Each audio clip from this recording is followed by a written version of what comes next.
Now that I'm in control of my own mind and ultimately my free will, I'm telling everything that I witnessed and saw and heard and photographically recorded behind the scenes of this New World Order effort. These criminals that are in control of our country operate on the philosophy that secret knowledge equals power. Lampe, Missouri was a place where I heard George Bush and Bill Clinton talking, where from the point of view I had, they certainly were friends, and they didn't recognize any party lines between them. That's something for the, a smoke and mirrors illusion for the public. It's not something they adhere to, because they had exactly the same agenda, and that was for bringing in this New World Order. For as intelligent as these perpetrators are, they're limited in their thinking by their own immorality. They don't have wisdom, they don't think deep, and they never considered the strength of the human spirit. It's time for truth to prevail. It's time that these truths were brought to light for the sake of humanity as we know it. The kind of long-term name going right back of this conspiracy is the great work of ages. It's used religion for its own ends, it's used science for its own ends, it uses any vehicle for its own ends. It does not have a party line, it does not have a basic religion, it just uses whatever vehicle is necessary to manipulate and control. What the New World Order means is the creation of one world government to which all nation states would be subordinate, one world central bank, one world currency that wouldn't be physical money, it would be credit, one world army, and as I'll come to later, a microchipped population. I think that we are living in a country today which is being manipulated, exploited, and maneuvered into something that the politicians are now calling a New World Order, which is in point of fact the same identical words that Adolf Hitler used in his public speeches when he began to talk about how the superior race was going to lead the world in the new age to a new world order, a new order based on a supreme rulership of the masses by an Aryan super race.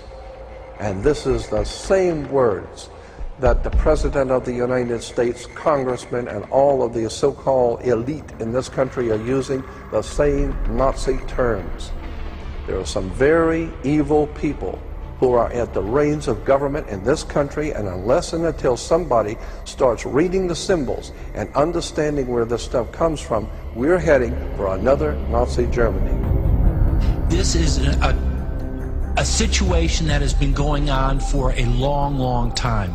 People such as George Washington, Andrew Jackson, Abraham Lincoln, Mr. Ford from the Ford Motor Company, Charles Lindbergh, John Kennedy, Barry Goldwater, all were very clear about the dangers of globalism and the New World Order. It does seem that they're both owned by the same interests, and really the difference between Republican and Democrat appears to be almost purely cosmetic. And it's almost irrelevant who's in the White House right now. They're all pushing this same agenda, this globalism, this one world government. And I got to tell you, every time I hear global governance or New World Order or one world government, I keep thinking, that's what Alexander the Great wanted, that's what Napoleon wanted, that's what Rome tried to do, that's what Hitler tried to do. This idea of a single global government is nothing but the vanity of the rich and powerful run amok, and it never works out well for the ordinary people of the planet Earth. Let's turn now to the G20 summit in London. President Obama calling the meeting a turning point. And the summit's host, British Prime Minister Gordon Brown, said he sees the emergence of a new world order. It took 15 years for the world to come together to rebuild and renew our economies. This time, I think people will agree that it is different. We will not hesitate, as long as people are losing their jobs and their homes, to make the difference that we can by improving their prosperity. Today's decisions, of course, will not immediately solve the crisis, but we have begun the process by which it will be solved. We are engaging in a deep process of reform and restructuring of our international financial system for now and for the future, and we have maintained our commitment. I think a new world order is emerging, and with it the foundations of a new and progressive era of international cooperation. We have resolved that from today we will together manage the process of globalization.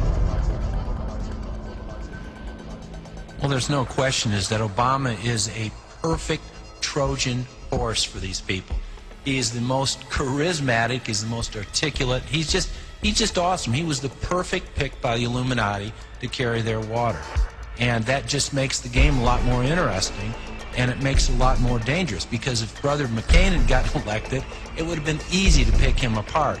And I agree with Alex, at this time, we need to set our priorities, and we need to stay focused, and we need to keep on track of what's really important, because survival is what it's all about right now. Well, you've heard the information and possibly read it in The Biggest Secret at greater length also. The question is, what are we going to do about it? That's entirely up to you as an individual and me as an individual. As someone once said, what you think of me is none of my business, and it's not. This is just information, make of it what you will. But what we make of it and what we decide to do in the light of this knowledge will decide the kind of world that we and our children are going to live in the next few years and beyond. The Chinese have a word that means at the same time both danger, crisis, and opportunity. And that's the situation we're in now. Yes, there's a crisis.